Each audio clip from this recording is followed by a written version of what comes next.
Good morning विद्यार्थी मित्रांनो. चला तर आज आपण गोंदिया जिल्ह्याबद्दल माहिती बघणार आहोत. बाकीचे जिल्हे पण मी टाकलेले आहे प्लेलिस्टला, बघून घ्या तुम्ही कोणत्या जिल्ह्याची माहिती पाहिजे तुम्हाला. आणि मी जे आता चालू आहे ते लेटेस्ट माहिती टाकली, त्याच्यामुळे तुमचं भरपूर सारं उपयोगाचं आहे त्याच्यामुळे नक्की बघा. आणि प्लीज माझे लेक्चर आवडले तर लाईक, शेअर आणि सबस्क्राईब करा चॅनलला, जेणेकरून मी नंतरचे पण जे लेक्चर टाकेल ते तुम्हाला मिळून जाईल लगेच. चला तर गोंदिया जिल्ह्याचे स्थान बघा. कुठे आहे गोंदिया जिल्हा? हा बघा आपला गोंदिया जिल्हा इथे आहे. नागपूर, भंडारा, विदर्भाचे ठिकाण आहे ना गोंदिया. बघा हे जिल्हा आहे ना, हा गोंदिया जिल्हा आहे. चला तर माहिती बघूया. विदर्भाच्या नकाशा जिल्ह्याचे स्थान आपण बघितले आहे. चला तर गोंदिया पूर्वोत्तर विदर्भातील जिल्हा आहे. जिल्ह्याचा बराचसा भाग वनांनी व्यापलेला आहे. भात, ज्वारी, तेलबिया, गहू व तूर ही मुख्य पिके आहेत. तर कोणती आहे मुख्य पिके? भात, ज्वारी, तेलबिया, गहू, तूर ही मुख्य पिके आहेत. वैनगंगा नदी ही मुख्य नदी आहे. भात सडण्याचे कारखाने म्हणजे राईस मिल्स येथे भरपूर आहेत. राईस मिल्स आहेत येथे. पर्यटन स्थळे बघा. नागझिरा वने, प्रतापगडचा किल्ला, इतियाडोह धरण, नवेगाव राष्ट्रीय उद्यान इत्यादी इथे पर्यटन स्थळे आहे. तर कोणते? नागझिरा वने, प्रतापगड किल्ला, इतियाडोह धरण, नवेगाव राष्ट्रीय उद्यान इत्यादी इथे आहेत. नेक्स्ट बघा. प्रमाणवेळ काय आहे तर भाप्रवे UTC 5:30 ही प्रमाणवेळ आहे. तर गोंदिया जिल्ह्याचे क्षेत्रफळ बघा. किती आहे क्षेत्रफळ? 18 चौरस किलोमीटर आहे क्षेत्रफळ गोंदिया जिल्ह्याचे. 18 चौरस किलोमीटर. आणि उंची किती आहे? 300 मीटर. चला तर इथले क्षेत्रफळ बघूया. 18 चौरस किलोमीटर हे क्षेत्रफळ आहे. उंची 300 मीटर हे बघितलं आपण. आणि हवामान कसे आहे तर उन्हाळ्यात उष्ण आणि हिवाळ्यात थंड असं हवामान आहे इथलं. तर तापमान 36 अंश सेल्सिअस 97 अंश फॅरन इथपर्यंत जाते इथलं तापमान. नेक्स्ट आहे उन्हाळा. उन्हाळा कसा असतो तर 45 अंश सेल्सिअस पर्यंत उन्हाळा इथे तापतो. आणि हिवाळा 9 अंश सेल्सिअस म्हणजेच 48 अंश फॅरनपर्यंत इथे तापमान असते हिवाळ्याचं. तर किती असते? 9 अंश सेल्सिअस. आणि उन्हाळा 45 अंश सेल्सिअस आणि तापमान 36 अंश सेल्सिअस म्हणजेच 97 अंश फॅरनपर्यंत असतं. उंची तर 300 मीटर ही उंची आहे. आणि क्षेत्रफळ 18 चौरस किलोमीटर हे क्षेत्रफळ आहे. छोटा जिल्हा आहे, एवढा काही मोठा नाही, पण माहिती भरपूर आहे त्याच्यामुळे नीट वाचा. नेक्स्ट आहे प्रांत. तर कोणत्या प्रांतात येतो तर विदर्भ प्रांतात येतो. कोणत्या येतो तर विदर्भ प्रांतात येतो. आणि जिल्हा गोंदिया. लोकसंख्या 1,50,000 एवढी लोकसंख्या 2011च्या जनगणनेनुसार. आताची डिक्लेअर होईल लोकसंख्या तेव्हा मग दुसरा लेक्चर बनवण्याच्या ते पण ॲड करून देईन याच्यात. घनता किती आहे तर 8,333 किलोमीटर प्रतिवर्ग हे घनता आहे. लक्षात ठेवा घनता, लोकसंख्या हे क्वेश्चन येतातच. भाषा कोणती आहे तर भाषा आहे मराठी आणि हिंदी. मराठी आणि हिंदी ही भाषा आहे. स्थापना कधी झाली गोंदिया जिल्ह्याची तर 1 मे 1999 मध्ये स्थापना झाली या जिल्ह्याची. कोड नंबर काय तर पिनकोड काय 441601 हा पिनकोड क्रमांक आहे गोंदियाचा. आणि दूरध्वनी क्रमांक आहे +071 82 प्लस लावायचं समोर 071 82 हा दूरध्वनी क्रमांक आहे आणि वरील पिनकोड आहे. हे लक्षात ठेवा. स्थापना लक्षात ठेवा, भाषा लक्षात ठेवा, घनता, लोकसंख्या, तापमान, उंची, क्षेत्रफळ, प्रमाणवेळ हे सर्व एक एक पॉईंट हे लक्षात ठेवा. आणि RTO कोड किती तर RTO कोड आहे MH35. MH35 हा RTO कोड आहे. दूरध्वनी पिनकोड RTO कोड हे तिन्ही महत्त्वाचे आहे, लक्षात ठेवा. ज्या जिल्ह्याचे फॉर्म तुम्ही भरता त्या प्रत्येक जिल्ह्याचे मी टाकलेले आहे. आणि नक्की बघा, जे तुम्हाला जिल्हा आवश्यक असेल त्या जिल्ह्यात प्लेलिस्टला अवेलेबल आहे सर्व जिल्हे. राहिले असतील ते पण मी टाकून देईन. चला तर प्लीज चॅनलला सबस्क्राईब करा. जिल्ह्यातील तालुके बघा: अर्जुनी, मोरगाव, आमगाव, सडक, अर्जुनी, सालेकसा, गोंदिया तालुका आणि गोरेगाव तालुका, तिरोडा व देवरी हे तालुके आहे इथले. तर किती आहे? 1 2 3 4 5 6 7 8 तालुके आहेत. गोंदिया धरून, गोंदियाला पकडून, गोंदिया सोडून चालणार नाही ना. चला तर जिल्ह्याचे पालकमंत्री पदी कोण आहे? राज्याचे अन्न व औषध प्रशासन मंत्री धर्मराव बाबा आत्राम हे जिल्ह्याचे पालकमंत्री आहे. गोंदिया जिल्ह्याचे पालकमंत्री कोण आहे असा क्वेश्चन येऊ शकतो. तर कोण आहे? धर्मराव बाबा आत्राम हे आहे. आणि ते राज्याचे काय आहे? तर अन्न व औषध प्रशासन मंत्री आहे. यांची निवड 4 वर्षाच्या काळात 5 पालकमंत्री मिळाले आहे गोंदिया जिल्ह्याला. हे पण लक्षात ठेवा. गोंदिया जिल्ह्याला मागील 4 वर्षाच्या काळात किती पालकमंत्री मिळाले आहे? तर 5 पालकमंत्री हे मिळाले आहे. हा पण लेटेस्ट क्वेश्चन आहे. आणि कोण आहे हे पण लक्षात ठेवा, धर्मराव बाबा आत्राम. तर कार्यालयीन अधिकारी कोण आहे? तर बघा कोण आहे कार्यालयीन अधिकारी? जिल्हाधिकारी कोण आहे गोंदिया जिल्ह्यातील? तर प्रजित नायर हे जिल्हाधिकारी आहे, प्रजित नायर. अप्पर जिल्हाधिकारी कोण आहे? तर अप्पर जिल्हाधिकारी श्री घनश्याम भुगावकर. घनश्याम भुगावकर हे अप्पर जिल्हाधिकारी आहे.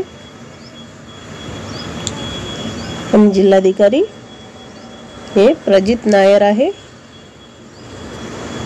निवासी उपजिल्हाधिकारी कोण आहे? श्रीमती स्मिता बेलपत्रे आहे. श्रीमती स्मिता बेलपत्रे हे निवासी उपजिल्हाधिकारी आहे. आणि उपजिल्हाधिकारी निवडणूक कोण आहे? अधिकारी कोण आहे? तर किरण आंबेकर आहे. किरण आंबेकर लक्षात ठेवा. हे बघा, पाठ करून ठेवा. ज्यांनी पण जिल्ह्याचा फॉर्म भरला असतील या गोंदिया जिल्ह्याचा, त्यांनी हे जिल्हाधिकारी, अप्पर जिल्हाधिकारी, जिल्हाधिकारी आणि पालकमंत्री हे मुद्दे पाठ करून ठेवा. चला तर प्रमुख स्थळे बघूया गोंदिया जिल्ह्यातील. तर गोंदिया येथील भाताच्या गिरण्या व लाकूड कटाई प्रसिद्ध आहे. तर काय प्रसिद्ध आहे? गोंदिया येथील भाताच्या गिरण्या व लाकूड कटाईसाठी प्रसिद्ध आहे गोंदिया जिल्हा. तिरोडा येथे तांदळाची बाजारपेठ आहे, प्रसिद्ध आहे ती. तिरोडा हे तांदळाच्या बाजारासाठी प्रसिद्ध आहे. आणि आमगाव कशासाठी प्रसिद्ध आहे? तर प्रसिद्ध संस्कृत नाटककार भवभूती यांचे स्मारक आहे इथं. तर कोणाचे स्मारक आहे? आमगाव येथे नाटककार भवभूती यांचे स्मारक आहे. नेक्स्ट आहे नवेगाव बांध कशासाठी प्रसिद्ध आहे? तर येथील राष्ट्रीय उद्यान पर्यटन केंद्र म्हणून प्रसिद्ध आहे. नवेगाव हे राष्ट्रीय उद्यान पर्यटन केंद्र म्हणून प्रसिद्ध आहे. प्रतापगड कशासाठी प्रसिद्ध आहे? तेथील प्राचीन किल्ला व शिव मंदिर प्रसिद्ध आहे. प्रतापगड येथील प्राचीन किल्ला व शिव मंदिर प्रसिद्ध आहे. नागझिरा हे कशासाठी प्रसिद्ध आहे? तर अभयारण्य म्हणून प्रसिद्ध आहे नागझिरा. नागझिरा हे अभयारण्याचं स्थळ आहे आणि हे त्याच्यासाठी प्रसिद्ध आहे. सडक अर्जुनी बांबूच्या कलात्मक आणि विविधोपयोगी वस्तू निर्मितीचे केंद्र आहे. सडक अर्जुनी इथे बांबूच्या कलात्मक आणि विविधोपयोगी वस्तू निर्मितीचे केंद्र आहे. स्थानिक महोत्सव तर संक्रांती हा उत्सव आहे इथे मनवला जातो जानेवारी महिन्यात. महाशिवरात्री मनवला जातो फेब्रुवारी महिन्यात. होळी हा सण उत्सव मनवला जातो मार्च महिन्यात. नवरात्र एप्रिल महिन्यात. रामनवमी एप्रिल महिन्यात. गुढीपाडवा एप्रिल महिन्यात. हे उत्सव आणि उत्सवाचे महिने लक्षात ठेवा. स्थानिक सांस्कृतिक लोकनृत्य तर कोणते लोकनृत्य येथील? दंडर आणि गोंडी नृत्य हे इथले स्थानिक सांस्कृतिक लोकनृत्य आहे. बोलीभाषा कोणती? तर हिंदी, मराठी, गोंडी पोवार ही इथली बोलीभाषा आहे. तर कोणती आहे? हिंदी, मराठी, गोंडी, पोवार ही इथली बोलीभाषा आहे. हवामान कसे आहे गोंदिया जिल्ह्याचे? तर गोंदिया जिल्ह्याचे तापमान तीव्र स्वरूपाचा बदल आढळून येतो. उन्हाळ्यात अतिशय गरम आणि हिवाळा अतिशय थंड असणारा अनुभव आहे. सरासरी सापेक्ष आर्द्रता किती आहे? 62% असून वर्ष 2011ला तापमान 47.5 डिग्री नोंदवण्यात आले होते. पाऊस कसा इथे? गोंदिया जिल्ह्यात प्रामुख्याने दक्षिण पश्चिम वाऱ्यापासून पाऊस येतो. तर कोणत्या वाऱ्यापासून पाऊस येतो? दक्षिण पश्चिम वाऱ्यापासून. पावसाळी हंगाम जून ते सप्टेंबर. जुलै आणि ऑगस्ट या महिन्यामध्ये सातत्याने आणि सर्वाधिक पाऊस पडतो. तर कोणत्या महिन्यात सर्वाधिक पाऊस पडतो? जुलै ते ऑगस्ट या महिन्यामध्ये सातत्याने सर्वाधिक पाऊस पडतो. जिल्ह्यातील महत्त्वपूर्ण ठिकाण नळेगाव बांध राष्ट्रीय उद्यान गोंदियाच्या दक्षिणेस अर्जुनी मोरगाव तालुक्यात 65 किलोमीटर अंतरावर आहे. लक्षात ठेवा मुद्दे. नागझिरा राष्ट्रीय अभयारण्य गोंदियाच्या दक्षिणेस आहे. तर कोणत्या दिशेला आहे? गोंदियाच्या दक्षिणेस आहे. सडक अर्जुनी तालुक्यात 30 किलोमीटर अंतरावर आहे. नळेगाव बांध राष्ट्रीय उद्यान गोंदियाच्या दक्षिणेस आहे. अर्जुनी मोरगाव तालुक्यात 65 किलोमीटर अंतरावर आहे. बिरसी विमानतळ गोंदियाच्या उत्तरेस आहे 12 किलोमीटर अंतरावर. आणि अदानी वीज प्रकल्प आहे तिरोडा तालुक्यात 30 किलोमीटर अंतरावर. तर अदानी वीज प्रकल्प कुठे? तिरोडा तालुक्यात आहे. आणि बिरसी विमानतळ गोंदियाच्या उत्तरेस आहे 12 किलोमीटर. लक्षात ठेवा. कोणत्या दिशेला आहे ते पण लक्षात ठेवा. नागझिरा अभयारण्य प्रसिद्ध आहे. येथे भाताच्या गिरण्यांकरिता गोंदिया प्रसिद्ध आहे. तर भातांच्या गिरण्यासाठी गोंदिया प्रसिद्ध आहे. तसेच तेंदू पाणी गोळा करणे व त्यापासून विड्या बनविणे हा उद्योग मोठ्या प्रमाणात चालतो. तर इथे कोणता उद्योग मोठ्या प्रमाणात चालतो? विड्या बनविणे व तेंदू पाणी गोळा करणे हे उद्योग येथे मोठ्या प्रमाणात चालतात. भवभूती हा प्राचीन भारतीय साहित्यिक व नाटककारांचा जिल्ह्याचा सुपुत्र होता. तर भवभूती हा जिल्ह्यातील रहिवासी होता, सुपुत्र होता, म्हणजेच रहिवासी किंवा त्या जिल्ह्याचा तो होता, त्या जिल्ह्यातील होता. जिल्ह्यातील उपविभाग कोणते आहेत? तर गोंदिया उपविभाग, तिरोडा उपविभाग, अर्जुनी मोरगाव उपविभाग, देवरी उपविभाग. तर एकूण असे 4 उपविभाग येतात. तर किती येतात गोंदिया जिल्ह्यात उपविभाग? तर हे 4 येतात. देवरी, अर्जुनी, तिरोडा, गोंदिया. लक्षात ठेवा. जिल्ह्यातील औद्योगिक विकास मोठे आणि मध्यम. उद्योगाचे नाव अदानी पॉवर लिमिटेड तिरोडा. स्थळ आहे तिरोडा. आणि कशासाठी प्रसिद्ध आहे? तर वीज निर्मितीसाठी हा उद्योग समूह प्रसिद्ध आहे. तर वीज निर्मितीसाठी प्रसिद्ध आहे. स्थळ कुठं आहे? तर तिरोडा. आणि कोणता आहे? तर Adani power limited Tiroda. Next 2 नंबरचा आहे Maheshwari solvate extraction private limited मध्यम. तर हे कुठे आहे? लक्ष्मीपूर खमारी येथे. लक्ष्मीपूर खमारी येथे. आणि उत्पादनाचा प्रकार काय? सॉल्व्हंट एक्स्ट्रॅक्टेड ऑइल हे इथलं उत्पादनाचा प्रकार आहे. याचा खाण आणि खनिजे. तर खनिज कोणतं आहे? तर लोह खनिज आहे.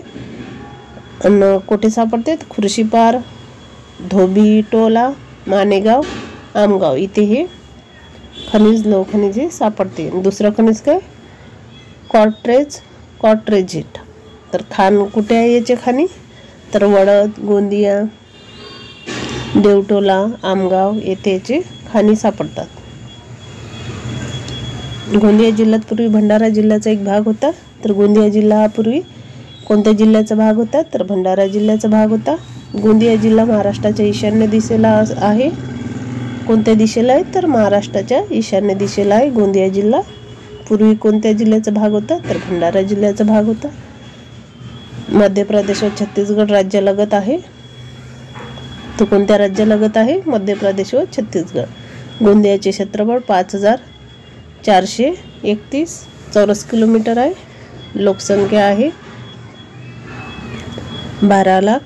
151 असून साक्षरता 67.67% आहे. 67.67% ही साक्षरता आहे. लोकसंख्या लक्षात ठेवा, क्षेत्रफळ लक्षात ठेवा. मुद्दे महत्त्वाचे आहे. लोक आणि संस्कृती. जिल्ह्याची एकूण लोकसंख्या बघा, इथलं वरच्या इथलं प्रमाण आणि यातलं प्रमाण फरक आहे, कारण हे 2 नोट्समधून घेतलेलं आहे. तुम्हाला जे दोन्ही लक्षात ठेवा. जे पण तुम्हाला ऑप्शन येतील त्यानुसार तुम्ही आन्सर टिक करा.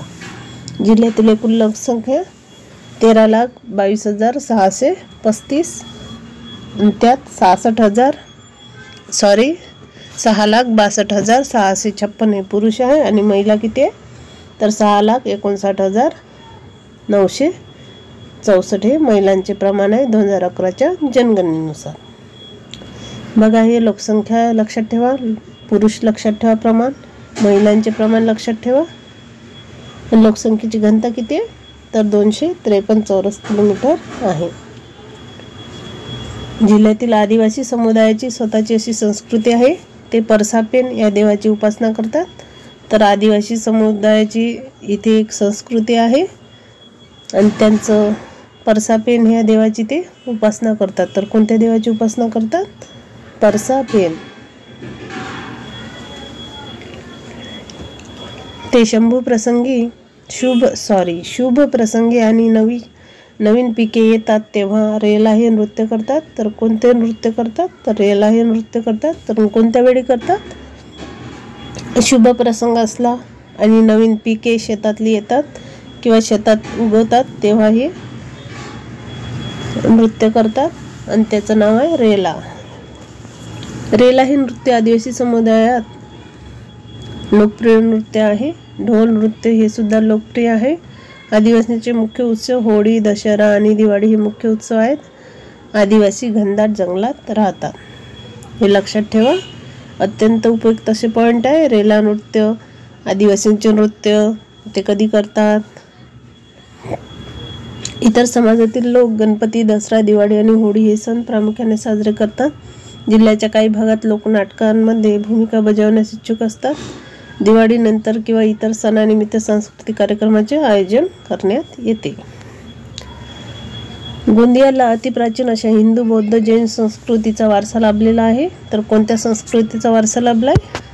अतिप्राचीन अशा हिंदू, बौद्ध, जैन संस्कृतीचा. हिंदू, बौद्ध, जैन संस्कृतीचा वारसा लाभलेला आहे. वनसंपदेमुळे तेंदूपत्ता संकलन व बीडी उद्योग हा भरभराटीस आलेला मुख्य व्यवसाय आहे. तर येथील वन संपदेमुळे तेंदूपत्ता संकलन व बीडी उद्योग हा भरभराटीस आलेला मुख्य व्यवसाय आहे. तर वनांचे प्रमाण हे जास्त आहे गोंदिया जिल्ह्यात. काही महत्त्वाच्या शाळा बघा, गोंदिया जिल्ह्यात महत्त्वाच्या शाळा आहे बघा. विवेक मंदिर, Gondia public school, set Xavier school, progressive convent, Guru Nanak प्राथमिक शाळा, गणेशन कॉन्व्हेंट, सांकेत पब्लिक स्कूल, राष्ट्रीय माध्यमिक विद्यालय सावरी हे येथील महत्त्वाचे शाळा आहे. विवेक मंदिर, Gondia public school, set Xavier school, progressive convent, Guru Nanak प्राथमिक शाळा, Ganesan convent, Saket public school, राष्ट्रीय माध्यमिक विद्यालय सावरी हे येथील महत्त्वाच्या शाळा आहे. नामांकित संस्था बघा, तर कोणती आहे नामांकित संस्था? National institute of aviation technology and management हे नामांकित संस्था आहे इथली. हे पण लक्षात ठेवा पॉईंट. नेक्स्ट आहे काही महत्त्वाच्या शिक्षण संस्था. तर कोणत्या महत्त्वाच्या शिक्षण संस्था इथे? जगत शिक्षण संस्था आहे, दीवदेवाजी बुद्धे शिक्षण संस्था आहे, पंजाबी शिक्षण संस्था आहे, गोंदिया शिक्षण संस्था आहे. हे इथले शिक्षण संस्था आहे. गोंदिया शिक्षण संस्थेची स्थापना वर्गीस मनोहर भाई पटेल यांनी केली. तर कोणी केली? गोंदिया शिक्षण संस्थेची स्थापना वर्गीस मनोहर भाई पटेल यांनी केली. कधी केली?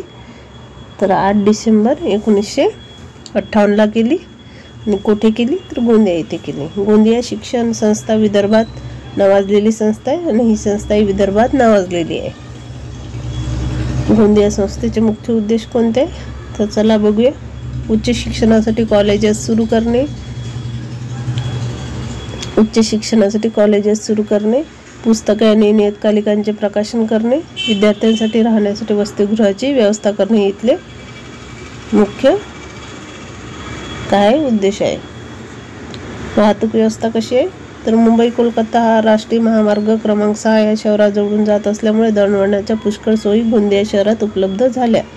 तर कोणता राष्ट्रीय महामार्ग जातो? मुंबई कोलकाता राष्ट्रीय महामार्ग क्रमांक 6 या शहरातून जातो. ते तेवढं लक्षात ठेवा, बाकी काही एवढं आवश्यक नाही. त्यात शहर आणि शहराचे वैशिष्ट्य म्हणजे तर काय? शहराचे वैशिष्ट्य म्हणजे हे शहर इंग्रजांनी सुरू केलेल्या मुंबई कोलकाता या पश्चिम पूर्व महत्त्वाच्या रेल्वे लाईनवर आहे. तर इंग्रजांनी सुरू केलेल्या कोणत्या महत्त्वाच्या रेल्वे लाईनवर आहे तर मुंबई कोलकाता या पश्चिम पूर्व महत्त्वाच्या रेल्वे लाईनवर हे शहर आहे. त्यामुळे या शहराची 2 भागात विभागणी होते. तर हे पॉईंट लक्षात ठेवा. गोंदिया हे भारत देशाच्या गोंदिया शहराजवळील एक रेल्वे स्थानक आहे. मुंबई व कोलकाता शहरांना नागपूर मार्गे जोडणाऱ्या हावडा नागपूर मुंबई रेल्वे मार्गावर असलेल्या गोंदिया रेल्वे स्थानक ह्या भागातील एक महत्त्वाचे स्थानक आहे. तर ह्या भागातील महत्त्वाचे स्थानक कोणते? हावडा नागपूर मुंबई रेल्वे मार्ग हे महत्त्वाचे स्थानक आहे. मुंबई कोलकाता शहरांना नागपूर मार्गे जोडते, हे पण लक्षात ठेवा. आणि नागझिरा येथील प्रसिद्ध अभयारण्य आहे. नागझिरा महाराष्ट्रातील एक जुनं अभयारण्य आहे. 1970 मध्ये या वनक्षेत्राला अभयारण्य म्हणून घोषित करण्यात आले. तर कधी घोषित करण्यात आले? 1970 मध्ये या वनक्षेत्राला अभयारण्य म्हणून घोषित करण्यात आले.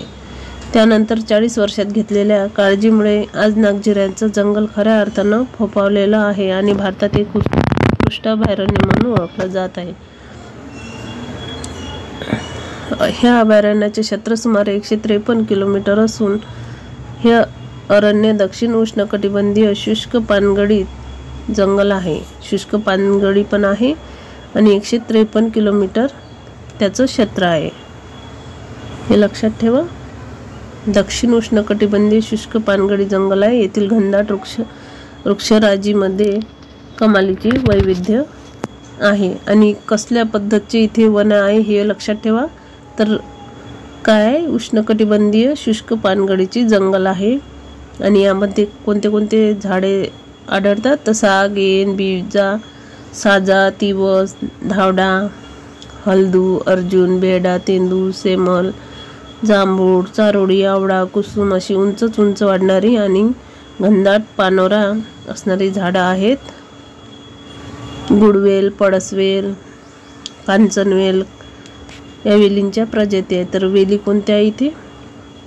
गुडवेल, पळसवेल, कांचनवेल, काचकरी, चिलाटी अशा वेलींच्या प्रजाती वृक्षांना लपटून फोफावलेल्या आहेत. विविध प्रकारचे बांबू आणि वेगवेगळे गवत, यामध्ये बांबू आणि गवत पण वेगवेगळ्या प्रकारचे आच्छादित असतो. त्यामुळेच हे जंगल सर्व प्रकारच्या वन्य पशु पक्ष्यांसाठी जणू नंदनवनच आहे. तर कसे नंदनवन आहे म्हणतात. तर असे क्वेश्चन येऊ शकतात. तर पशु पक्ष्यांसाठी काय तर नंदनवन म्हणून आहे.